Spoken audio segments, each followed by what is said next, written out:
2 inscriptions stood carved above Apollo's temple at Delphi, "Know thyself and nothing in excess." The most sacred site of a civilization that invented democracy, philosophy, and science carried warnings about human limitation. This paradox, celebrating human greatness while insisting on human fallibility, defines the tension at the heart of Western civilization.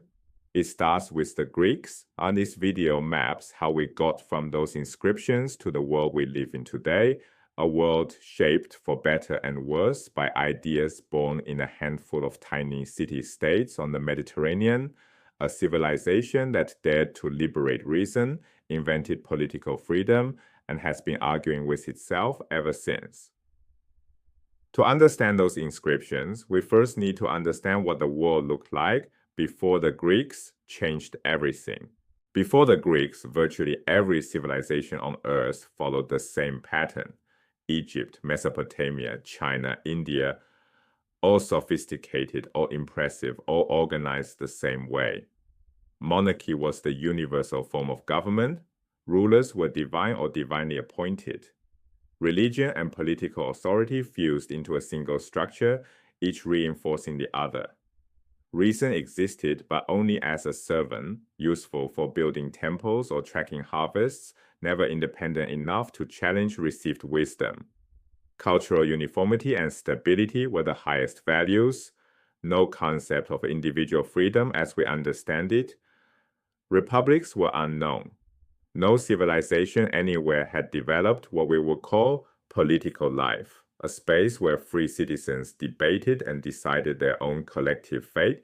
This was not a sign of backwardness. These were brilliant civilizations that built pyramids, developed writing, and mapped the stars. And this was how human beings organized themselves everywhere on Earth.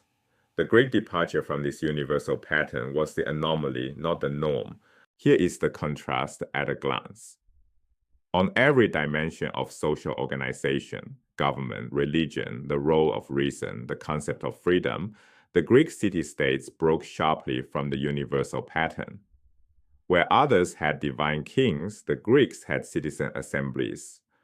Where others subordinated reason to religion, the Greeks unleashed reason to examine everything.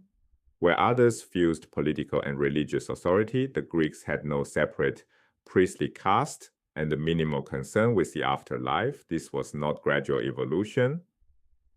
It was a fundamental rupture with the entire human past.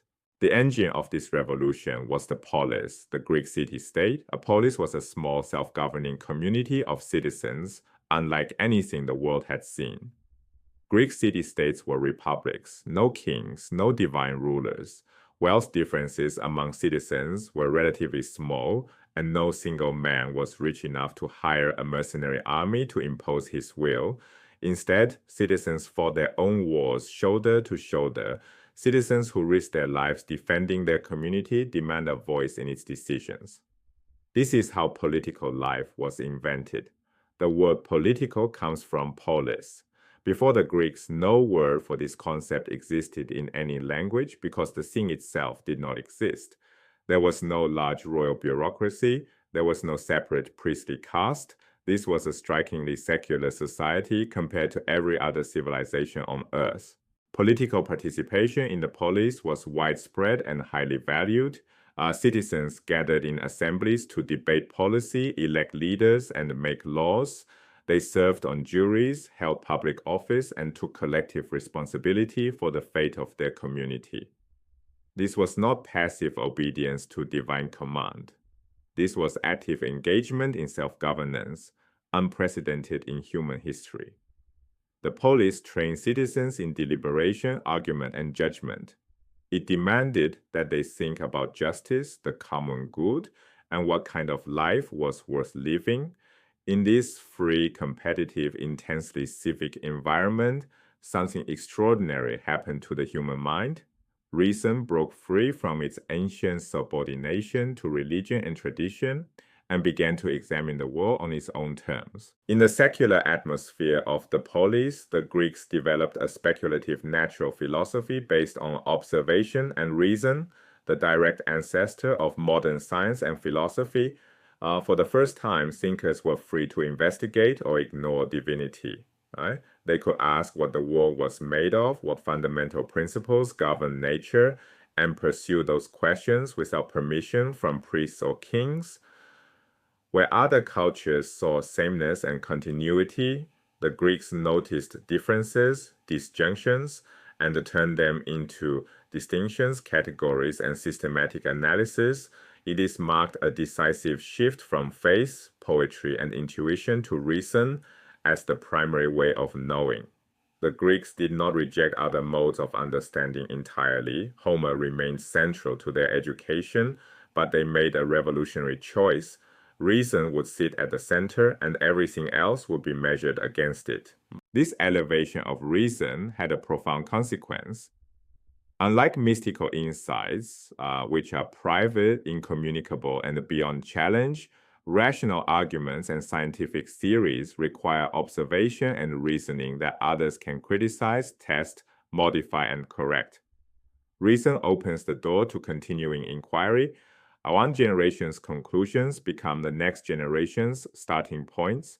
The Greeks exposed everything they perceived, natural, human, and divine, to the searching examination of reason. Scholars have called this the liberation and enthronement of reason. It made possible the entire Western tradition of scientific and philosophical inquiry, a tradition of cumulative knowledge building that continues to this day. From the formation of their first republics until conquest by alien empires, centuries later, the Greeks rejected monarchy of any kind. They held that a fully realized human being must live as a free man in an autonomous polis, governed by laws produced by the political community, not the arbitrary decree of a man or a god. Aristotle captured this conviction in his Politics. Man perfected is the best of animals, separated from law and justice, he is the worst. Justice, Aristotle argued, can only exist in a well-ordered society of free, self-governing people. The only example he knew was the Greek polis. The claim is stark. Without law and political community, human beings do not merely fail to flourish, they become the most dangerous creatures on earth. The Greeks were not naive optimists. Their celebration of human potential came with a sobering counterweight, the tragic vision. They combined an extraordinarily high view of what human beings could achieve with a painful awareness of human limitation, above all, mortality. Return to the Delphi inscriptions. Know thyself means know your limitations as a fallible mortal. Nothing in excess means exercise moderation because you are not divine. Beyond exaltation, the Greeks relied on a good political regime to train citizens in virtue and restrain them from vice. The Greek achievement alone did not create Western civilization. It took a collision with a very different tradition, the Judeo-Christian tradition. Judaism introduced the worship of a single, all-powerful God, sharply separated from humanity, making absolute moral demands and judging everyone, even kings and emperors.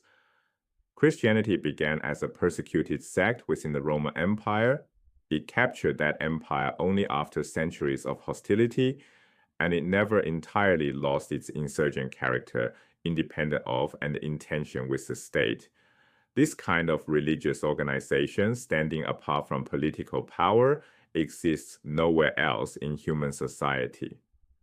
A critical development, the potentially freedom-destroying union of a universal religion with an imperial monarch, was prevented because Christianity inherited Greek rational, disputatious philosophy.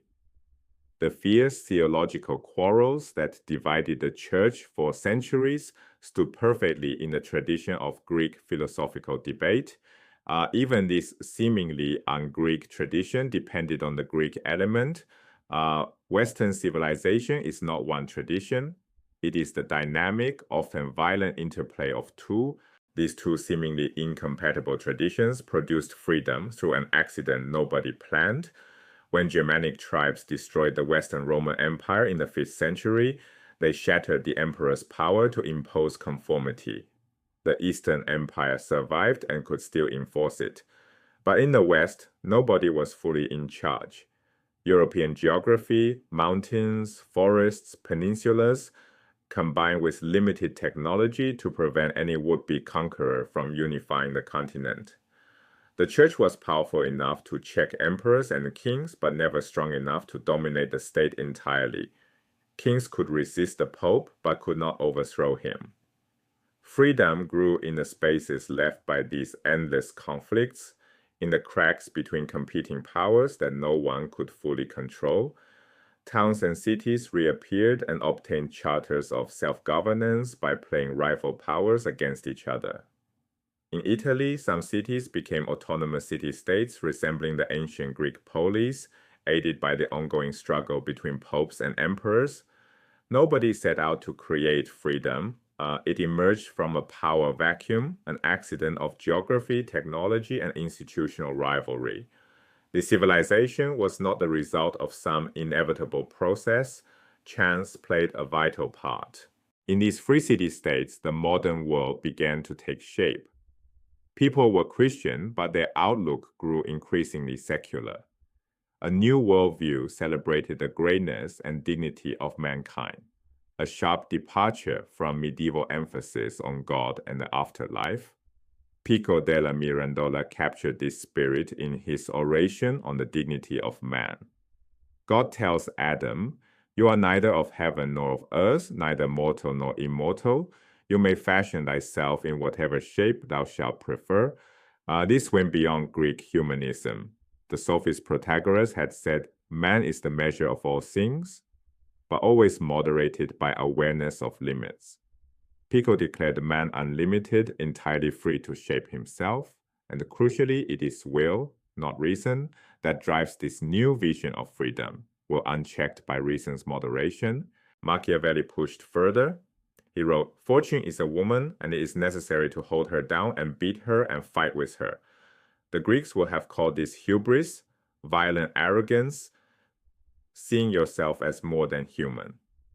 Hubris to the Greeks guaranteed disaster, but Machiavelli embraced it. Francis Bacon, influenced by Machiavelli, urged humanity to use reason, not to contemplate nature, but to force nature to surrender its secrets, to master nature for material well-being. Bacon assumed this mastery would produce progress, a general improvement of the human condition over time. This thinking drove the scientific revolution and remains the operating phase of modern science and technology. Hobbes and Locke applied this modern thinking to politics and arrived at something the Greeks never conceived: natural rights, rights belonging to individuals by nature or as the gift of God, existing before any government and beyond any government's power to revoke. In this view, man is a solitary creature, not inherently social, a thoroughly un-Greek idea. Rights to life, liberty, and property are absolute. Meanwhile, the Protestant Reformation, driven by its focus on individual salvation and its inheritance of rational inquiry, further advanced individual freedom. When England's Charles I tried to impose religious conformity and political control, England's tradition of freedom and law produced effective resistance. The result was limited constitutional representative government, the foundation of modern democracy. The English example inspired the American and French revolutions and the entire modern constitutional tradition. By the 18th century, Western civilization had produced science, individual rights, and constitutional government, but the tradition that created these achievements also created the tools to attack them. In the last 2 centuries, science and technology have been blamed for destroying community, alienating humans from nature, intensifying inequality, and threatening existence through weapons of mass destruction and environmental devastation. The foundations of freedom face equal challenge.